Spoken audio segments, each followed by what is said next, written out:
이 AI 생태계가 엄청나게 크고 그 안에서 현실 세계로 AI를 불러내는 게 휴머노이드라는 관점에서 로봇주도 계속 보셔야 되겠고요. 또 6월 이후에 현대차가 본격적으로 보스턴 다이내믹스 상장 일정을 말할 거고요. 현재도 현대차의 모베드에 감속기를 납품하고 있습니다. 그렇기 때문에 아틀라스의 납품 가능성이 굉장히 높고 실제로 아틀라스 밸류체인에 편입되게 된다면 높은 밸류에이션을 받을 수 있다라는 점에서 그런 면에서 지금 시총 5,500억은 좀 싼 구간이다.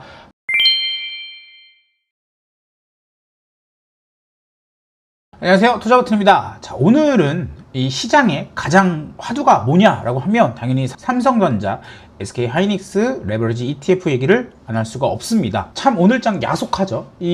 오늘 보시면 아시다시피 이 ETF 레버리지가요 2시간 만에 3.3조의 이 개인들의 자금들이 몰렸다고 합니다. 그러면서 오늘 증시 굉장히 강하게 상승을 했지만요, 그렇게 급등을 해줬어야 될 이런 삼성전자, SK하이닉스 ETF들이요 결국 고점 대비 다 하락을 하며 마무리가 됐고요. 지금 보시는 게 삼성전자 단일 종목 레버리지 ETF입니다. 보시면 이 음봉 마감을 했는데요, 사실 이게 어느 정도 수준인지를 잘 모르시니까 제가 이렇게 보여드리면 이 고점 26,000원 정도에서 22,000원까지 하락하면서 거의 고점 대비 12% 정도의 하락이 나왔습니다. 우리가 오늘 이 삼성전자 ETF, SK하이닉스 ETF 때문에 개별 종목들이 엄청나게 많이 빠졌고요. 오늘 하락 종목 수만 해도 2,300개가 넘어갑니다. 이렇게 지수 자체를 굉장히 끌어내렸던, 이 개별 종목들을 끌어내렸던 이벤트였는데도 불구하고 삼성전자, SK하이닉스 ETF도 하락 마감, 개별 종목들도 하락 마감했던 좋지 않은 장이었던 것 같습니다. 제가 앞서서도 말씀드렸다시피요, 이번 ETF 상장은요 수급적 이벤트로 접근하셔야 된다고 말씀드렸습니다. 당분간은 이 삼성전자나 SK하이닉스에 이렇게 뭉칫돈이 들어오는 수급적 이벤트는 없다라고 보시면 되겠고, 이런 수급적 이벤트 이후에도 삼성전자, SK하이닉스의 독주가 계속될지 아니면 이제는 시장의 순환매가 돌아줄지는 조금 지켜봐야 되는데요, 저는 여전히 시장 순환매 관점을 조금 더 고려하고 있습니다. 그렇다고요 삼성전자나 SK하이닉스가 안 오른다는 얘기가 아니고요, 다 같이 오른다. 그런데 이제 지금은 삼성전자, SK하이닉스만 올랐다면 앞으로는 이 개별 종목들이 좀 올라주는 형태를 보여줄 것 같다라고 말씀을 드리겠고요. 왜 그렇게 생각하느냐 라고 했을 때 제가 설명 한번 드리도록 하겠습니다. 삼성전자, SK하이닉스 ETF를 매수한 주식 초보자들 입장에서 한번 생각해 볼게요. 오늘 만약에 상승 마감을 했다면 당연히 이들이 생각하는 관점은 그냥 홀딩하면 되겠죠. 그런데 오늘 어떻게 됐죠? 이렇게 하락 마감을 했죠. 이렇게 되면 고민이 많아질 겁니다. 어떤 이유냐? 첫 번째 이제 홀딩 할지를 고민하는 겁니다. 대부분의 이 많은 사람들이 이 선택을 하겠죠. 왜냐하면 이제 오늘 하루니까요.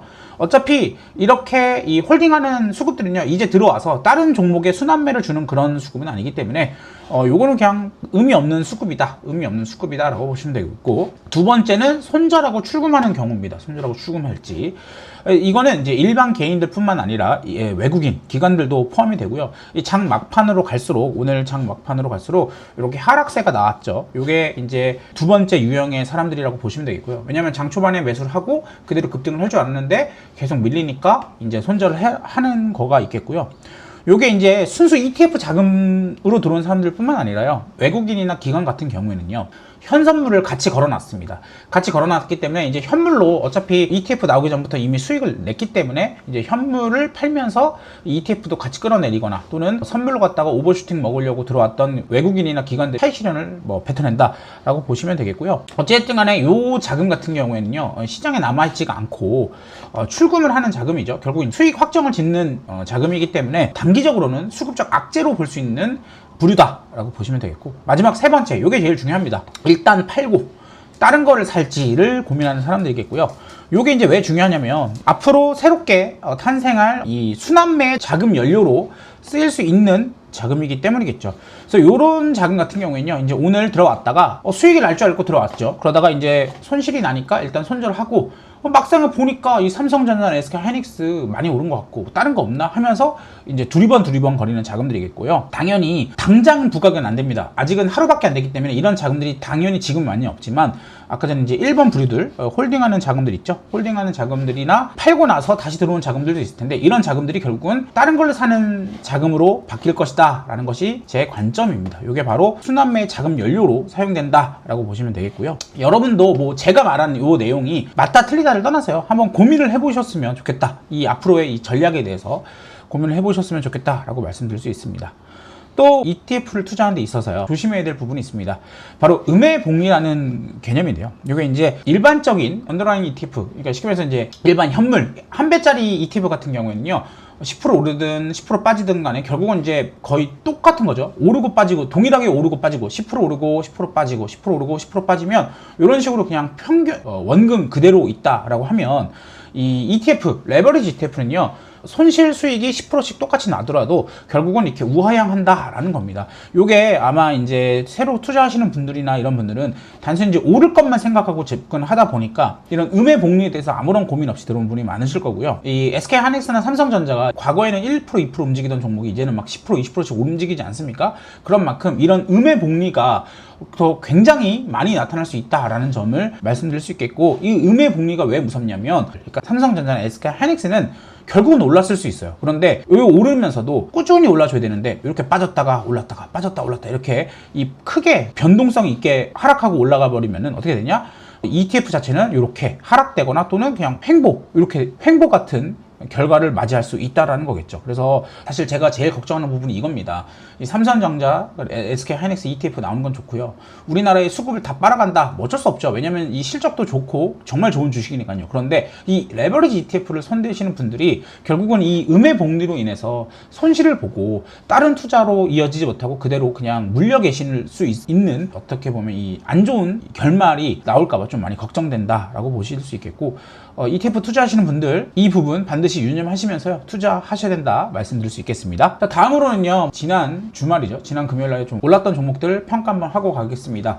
뭐 제가 지난주 금요일날에 양자 테마주 딱 3개만 봐라 라고 말씀드렸고, 역시나 그 종목들 모두 화요일 수요일 모두 다 이제 개별적으로 상승을 했었고요. 제가 이제 엑스게이트, ICTK 그리고 드림시큐리티를 말씀드렸죠. 엑스게이트는 역시나 대장주처럼 어제 급등을 해줬고, 오늘도 고점 대비 뭐 밀리긴 했지만 오늘 단기적으로 한 50% 정도 상승을 했던 모습을 보여주고 있습니다. 저는 이 종목에 대해서 추가 상승 분명히 있을 종목이니까 매매 접근해 보라고 말씀을 드렸고, 아마 제가 말씀드리고 금요일날 영상 보시고 매매했던 분들은 분명히 이 상한가 이상을 수익 나셨을 거라 볼 수 있을 것 같습니다. 그 외에도 ICTK 같은 경우에도 역시나 상승 여력이 더 남아 있었다라는 점에서 말씀드렸고요. 이틀에 걸쳐서 연달아서 상승을 한 모습을 보여주고 있습니다. 이 상승폭이 작아 보여도요, 대략 한 30% 정도의 상승폭이었기 때문에 절대 작지 않은 수익이었다 말씀드릴 수 있습니다. 양자 이 테마 관련돼서는 뭐 단기적으로는 이제 차트를 보시면 이제 꼭지를 만든 모습을 보여주기 때문에 조정은 나올 수 있습니다만요, 미 정부가 실제로 이 투자를 했죠. 3조를 투자를 했기 때문에 장기적으로는 당연히 이제 시장에 관심을 가질 테마입니다. 관련주 급등 하고 이제 조정 들어가고 있는데요. 여러분들이 이제 말씀드렸다시피 이 종목들이 양자 컴퓨팅이랑은 좀 달라요. 양자 보완주기 때문에 어떻게 보면 이제 연관성은 좀 떨어집니다. 그러나 이제 테마적으로는 유의미하다라는 점 말씀드렸던 부분 기억하실 텐데요. 그런 만큼 이제 좀 조정이 충분히 나고, 미국의 양자 테마주들이 이제 급등을 다시 하게 된다면 요 세 종목은 다시 관심을 가져보시면 좋겠다 말씀드릴 수 있을 것 같습니다. 자, 그리고요, 오늘 장 막판에요, 눈에 띄는 상승이 있었습니다. 두 가지가 있었는데, 오늘 바이오 섹터가 일단 올랐죠. D&D 파마텍 같은 종목들 상한가를 말아줬고요. 바이오 쪽은 워낙에 절어있던 종목인데 요 상승 한 방에 굉장히 많이 반등을 나왔는데요. 뭐 바이오 쪽뿐만 아니라 또 막판에 움직였던 종목 중에 눈에 띄었던 게 바로 이제 현대오토웨버랑 LG CNS였습니다. 로봇 같은 경우에는요, 사실 이번에 이 파업 이슈 이후에 빠르게 조정을 한번 받았죠. 요 조정 관련돼서 제가 말씀드렸고요. 그 다음에 요 조정 이후에 다시 상승이 나올 거다 라고 말씀드렸는데, 역시나 생각보다 좀 빨리 상승이 나와준 모습을 보여주고 있습니다. 특히 로봇 관련돼서는요, 이 로봇을 우리가 로봇, 휴머노이드라고 말씀을 드리지만 정확한 명칭은 피지컬 AI입니다. AI죠, AI. 지금 시장에 가장 관심을 갖고 있는 AI이기 때문에 우리가 관심을 가져야 된다라고 말씀드릴 수 있겠고, 이 AI를 현실 세계로 불러내는 중요한 연결점이에요. 이런 측면에서 우리가 로봇주를 계속 봐야 되고, 또 연말로 갈수록 로봇주의 이슈가 계속 나온다라고 말씀드렸습니다. 그리고 뭐 사실 뭐 오토에버나 다른 종목들, 뭐 제가 제일 좋아하는 현대차 같은 경우에도요, 사실 조정 이후에 아직 정고점 돌파를 하진 못했습니다. 즉 조정 중이다라는 얘기죠. 그런데도 불구하고 이 현대 오토에버 같은 경우는 역사적 신고가를 돌파하는 모습을 보여줬습니다. 물론 여러 가지 이슈가 있긴 하겠지만요, 이 삼성전자 ETF가 하락하는 동안 이 시점을 보시면 이 삼성전자 ETF가 1시부터 떨어졌는데 않았는데요. 오히려 이 현대오토에버는 한시 이후로 아주 급등한 모습을 보여주고 있습니다. 그런 측면에서 자금의 순환매가 나온다고 했을 때 로봇주들이 굉장히 좀 관심을 갖고 있다, 시장에 관심을 갖고 있다라고 볼 수 있겠고요. 오늘 뭐 로봇주 이슈가 뭐가 있었냐라고 말씀드리면 지난번에 말씀드렸던 이 피규어 AI 있죠, 이 택배 로봇 있죠. 이 로봇이 이번에 미국에 있는 리테일 물류센터에 이제 본격적으로 들어갔다고 합니다. 당시에 이제 200시간 동안 쉬지 않고 이 로봇이 계속 일을 했던 만큼 이게 상용화 가능성이 있겠구나라는 것을 전 세계에 알려줬었고, 역시나 바로 제이시펜이나 브룩 브라더스에 이제 납품을 했다라는 점이 있겠고요. 두 번째로는요, 현대오토에버가 상승했던 이유 중에 하나인데 바로 현대 아틀라스가요 6월 11일 날 있을 2026년 월드컵에 시축을 하게 된다고 합니다. 그러면서 이제 지금 영상은 계속 올라오고 있습니다. 이렇게 로봇이 계속 이제 축구 관련돼서 학습을 하고 실제로 축구를 하는 모습을 보여주고 있는데요. 이런 것을 봤을 때 이것이 무엇을 얘기하느냐, 이 앞전에도 말씀드렸다시피 이 로봇 섹터 일정이 이렇게 있었다고 했잖아요. 그런데 이게 일정이 있다라는 어떤 이런 텍스트로만 느껴졌다고 한다면 실제로 이렇게 로봇들이 움직여서 공장에 납품이 되고 실제로 로봇이 축구도 하고 이런 것들을 보면서 이제는 이게 일정 매매를 넘어서서 실제 현실 세계에 도입되는 모습을 이 투자자들이 두 눈으로 확인하고 있는 단계다 라고 보시면 될 것 같습니다. 그래서 굉장히 좀 중요한 이슈다 라고 말씀을 드릴 수 있겠고요. 더불어서 이 삼성전자나 LG 같은 경우에도요, 이 얘기가 나왔어요. 삼성전자가 이제 이번에 노사 협상이 나왔는데 그 다음에 바로 나온 뉴스입니다. 그동안 이제 삼성전자가 AI나 휴머노이드 관련돼서 약간 보수적이었습니다. 왜냐? 보안 때문에. 그런데 그런 걸 감안하더라도 이제는 AI와 휴머노이드를 단계적으로 도입을 하겠다라고 얘기가 나오고 있습니다. 그러면서 2030년 AI 자율 공장을 만들기 위해서 속도전을 펼치고 있다라는 얘기가 나왔고요. LG 관련돼서도요, 이제 엑사원이랑 멀티 LMN을 가지고서 이걸 이제 공장에다가 직접적으로 이제 적용을 하겠다라고 하면서 오늘 LG CNS가 상승을 했죠. 그래서요, 오늘 제가 관심 갖고 있는 것은 바로 이제 로봇입니다. 로봇. 이 AI 생태계가 엄청나게 크고 그 안에서 현실 세계로 AI를 불러낸 게 휴머노이드라는 관점에서 로봇주들 계속 보셔야 되겠고요. 일단은 먼저 가장 오늘 급등을 했던 현대오토에버나 LG CNS 같은 경우에는요, 저는 추가적인 상승 여력이 있다고 봅니다. 특히 이제 오토에버 같은 경우에는 현대차, 어떻게 보면 이제 가장 대장인 현대차보다도 더 강하게 뚫고 나간 만큼 오토에버의 추가 상승, 기술적으로 트레이딩적으로 좀 추가 상승이 나와줄 수 있다고 볼 수 있겠고요. LG CNS 같은 경우에는 이 LG 그룹의 현대 오토에버 같은 기업이죠. 그래서 LG CNS 같은 경우에도 지금 뭐 13% 정도 상승을 했지만 저는 이제 추가적으로 상승을 해서 역사적 고점인 이 10만원대는 쉽게 돌파를 할 수 있다라고 보고 있습니다. 요 돌파를 하게 되면 사실 CNS 같은 경우에도 이 로봇주들 같은 경우에는 이제 PER 밸류를 좀 주기가 힘든 부분이 있지만 LG CNS 같은 경우에 지금 PBR이 2.7, PER은 18 정도 받고 있습니다. 그런데 이 현대 오토에버를 보시면요, 펀은 100배를 받고 있고요. 그리고 PBR은 9.5배를 받고 있죠. 이런 면에서 LG CNS 같은 경우에는 동일한 선상에서 줄 수는 없겠지만 여전히 이제 업사이드가 좀 있다.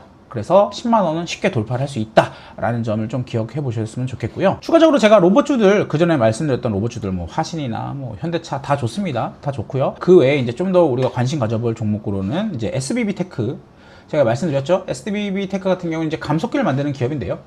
SPG라는 종목이 있다. SPG라는 종목이 지금 시총이 3조 정도 되는데 비슷하게 상품을 만들고 있고, SPG 대비 지금 이제 생산량은 한 4분의 1 수준인데 시총 차이는 6배 넘게 났다라고 말씀을 드렸던 종목입니다. 시총은 지금 현재 5,500억 정도고요. 여전히 SPG 대비 약간 저평가를 받고 있는 종목입니다. 제가 말씀드리고 나서 이틀 연속 급등을 했는데요. 오늘 최근에 이제 좀 조정을 많이 받았습니다. 지금 투자 경고를 받고 있어서 조정을 받고 있는데, 이 조정이 끝나면요, 저는 이제 추가적으로 직전 고점인 11만원은 쉽게 돌파를 할 수 있다라고 보고 있겠고요. 지금 차트 흐름을 보면 거래대금이 크게 터지고 나서 지금 거래량이 줄고 있습니다. 이 얘기는 이때 들어왔던 물량이 아직 나가지 않았다라는 얘기죠. 그런 면에서 로봇주들이 움직이지 않았으면은 아직은 조정이 좀 더 갈 수 있겠습니다 라고 말씀드렸을 텐데, 현대오토에버나 LG CNS가 오늘 상승을 했던 부분, 그런 부분, 이게 그냥 상승이 아니라 삼성전자, SK하이닉스 ETF가 열광인 사이에 그 하락을 이겨내고 급등했다는 점에서 시장이 로봇에 관심이 많다라는 점, 또 6월 이후에 현대차가 본격적으로 보스턴 다이내믹스 상장 일정을 말할 거고요. 또 이쪽에 들어가는 부품사들에 대해서 다시 한번 언급이 나올 겁니다. 그런 상황에 빗대서 이 SBB 테크가 이런 부품사로서의 선택을 받게 된다면 굉장히 호재죠. 굉장히 호재라는 부분에서 좀 관심을 가져봐야 되겠고요. SBB 테크 같은 경우는 현재도 현대차의 모베드에 감속기를 납품하고 있습니다. 그렇기 때문에 아틀라스의 납품 가능성이 굉장히 높고, 실제로 아틀라스 밸류체인에 편입되게 된다면 SPG만큼의 높은 밸류에이션을 받을 수 있다라는 점에서 SPG 대비 좀 저평가라고 말씀드렸죠. 그런 면에서 지금 시총 5,500억은 좀 싼 구간이다 라고 말씀을 여전히 드릴 수 있을 것 같습니다. 그런 면에서요, 이 SBB 테크 관심을 좀 가져보시고, 좀 조정을 많이 받았으니까요, 고점 대비 한 30% 정도 조정을 받았기 때문에 여기서 이제 추가 조정보다는 저는 저평가라고 보기 때문에 이제는 바닥 잡고 턴을 할 수 있는 구간에 다시 들어갈 수 있을 것 같다라는 점에서 오늘 현대오토에버나 LG CNS도 말씀을 드렸지만 이 SBB 테크도 함께 말씀드리도록 하겠습니다. 자, 그래서요, 오늘은 역대급 ETF 수급 이벤트가 확인이 된 날이었습니다. 이게 끝났다라는 건 아니고요, ETF 이벤트 자체는 오늘이 끝난 건 아니고 이제 앞으로도 워낙 시장에 관심이 많았던 수급 이벤트이기 때문에 당분간은 시장과 또 뉴스와 또 일반 대중들 사이에서는 이 삼성전자, SK하이닉스 ETF에 대해서 관심이 많을 겁니다. 그러나 투자자인 우리는요, 그 다음을 고민을 해야 되겠죠. 이 ETF에 들어왔던 자금들이 그대로 이 삼성전자, SK하이닉스에 머물러 있을 수도 있겠지만 일부 자금은 흘러나올 텐데, 이 자금이 어디로 향할지, 이것이 로봇일지 바이오일지 아니면 또 다른 섹터일지를 우리가 계속 고민을 해봐야 되겠고요. 그런 순환매의 길목에서 미리 선점을 하고 있는 게 굉장히 중요하다라고 말씀드릴 수 있을 것 같습니다. 자, 그래서요, 오늘 이렇게 말씀드렸던 내용들에 대해서요, 제가 무료로 정보를 올려드리고 있는 텔레그램 운영하고 있습니다. 입장 링크 하단 설명란에 달아두도록 하겠고요. 오늘 나왔던 내용들 뿐만 아니라 다양한 이 뉴스, 정보, 기업 내용들 이런 것들 다 무료로 받아보실 수 있겠고요. 개인정보 같은 건 필요하지 않습니다. 편하게 입장하셔서 정보 받아가시기 바라겠습니다. 또 유튜브 운영하고 있으니까요, 구독 버튼 꾹 눌러주시면 감사드리겠습니다. 오늘 영상이 도움이 되셨다면요, 주변에도 많이 소문 내주시고 링크 전달 부탁드리겠습니다. 오늘 영상 마무리하도록 하겠고요. 다음 영상에서 찾아뵙도록 하겠습니다. 행복한 하루 되세요.